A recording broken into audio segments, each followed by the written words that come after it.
ফেরেশতাদের কাবা।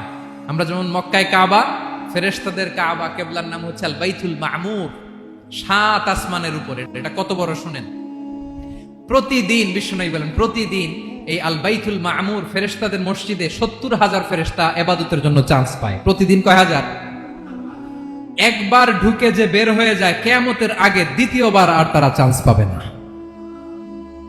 আল বাইতুল মামুর ওইটা শেষ, এরপরে সিদরাতুল মুনতাহা, কি নাম?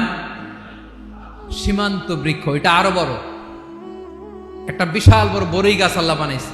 ওয়া ইলাইহি ইয়ানতাহি ইলমুল মালাইকা, ফেরেশতাদের জ্ঞান সীমানা ওইখানেই শেষ। এর উপরে কি হয় ফেরেশতারা আর জানে না। ফেরেশতাদের ক্ষমতা এখানে শেষ। সিদরাতুল মুনতাহা, সিদরাতুল মুনতাহার এরিয়া শেষ, এরপরে শুরু হয় আল্লাহুল মাহফুজ, কোরআনের বাড়ি। কোরআনের বাড়ি কই? বাল হুয়া কুরআনুম মাজিদ ফি, এটা মিন দুররাতিন বাইদা, সাদা ঝকঝকে ডায়মন্ড দিয়ে আল্লাহ বানাইছে। আমাদের সবার তাকদীর ভাগ্যলিপি ওইখানে লেখা, কি হবে না হবে। কোরআনের বাড়ি ওইটা, ওইটা শেষ।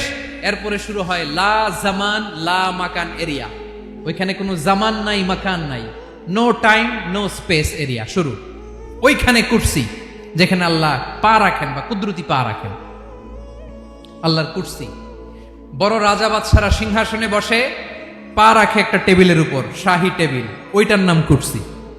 আল্লাহ বলে ওয়াসিআ কুরসিয়ুহুস সামাওয়াতি ওয়াল আরদ, আল্লাহর এই কুরসিটা এতক্ষণ যা বললাম এই সবগুলোর চাইতেও বড়।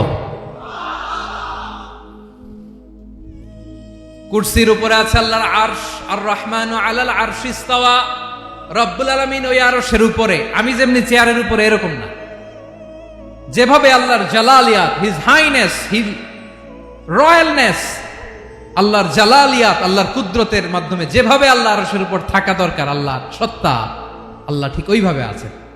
9 নম্বর আল্লাহ বলেন ওয়ালা ইয়াউদুহু হিফযুহুমা, এই বিশাল আকাশ জমিনকে রক্ষণাবেক্ষণ করতে যে আল্লাহ কঠিন কালেও ক্লান্ত হয় না।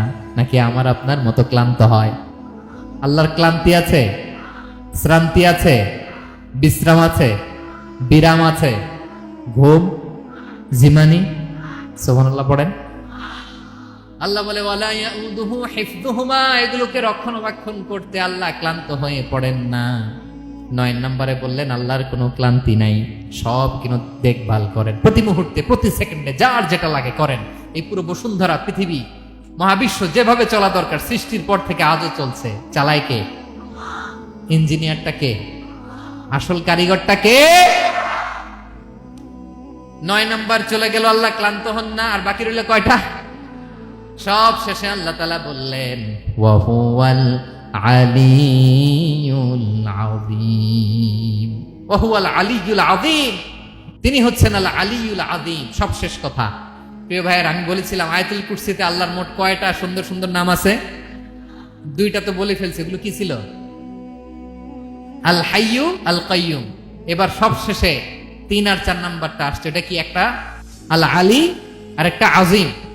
3 নাম্বারটা হচ্ছে আল আলী, 4 নাম্বারটা আযীম। আল আলী মানে হচ্ছে সর্বোচ্চ, দ্য গ্রেটেস্ট, দ্য হাইয়েস্ট। তার উপরে কেউ আছে? ঊর্ধ্ব জগতের যে বর্ণনা দিছি, কি বুঝলেন? আল্লাহর উপরে কেউ আছে? এজন্য তিনি হচ্ছেন আল আলী, সবচেয়ে উপরে, সর্বোচ্চ, দ্য হাইয়েস্ট। তার উপরে কেউ। এজন্য আল্লাহ বলেন সাব্বিহ ইসমা রাব্বিকাল আ'লা।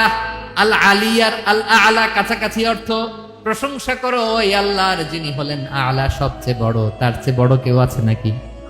তার উপরে কেউ আছে নাকি? আল আ'লা। এজন্য আমরা যখন সিজদায় লুটিয়ে পড়ি, আমরা যখন সবচেয়ে নিচে যাই, আমরা বলি আল্লাহ তুমি সবচেয়ে উপরে। আমরা যখন সিজদায় যাই, আমরা তখন সবচেয়ে কি? নিচে, তাই না? এর চেয়ে নিচে আর মানুষের সবচাইতে দামি অঙ্গ কপালটারে মাটিতে ঘষি, আমি সবচেয়ে নিচে, আর আমি বলি সুবহানা রাব্বিয়াল, সুবহানা রাব্বিয়াল আ'লা। আল্লাহ তুমি সবচেয়ে উপরে, আমি সবচেয়ে নিচে, কিন্তু তুমি সবচেয়ে উপরে। সুবহানাল্লাহ পড়ে।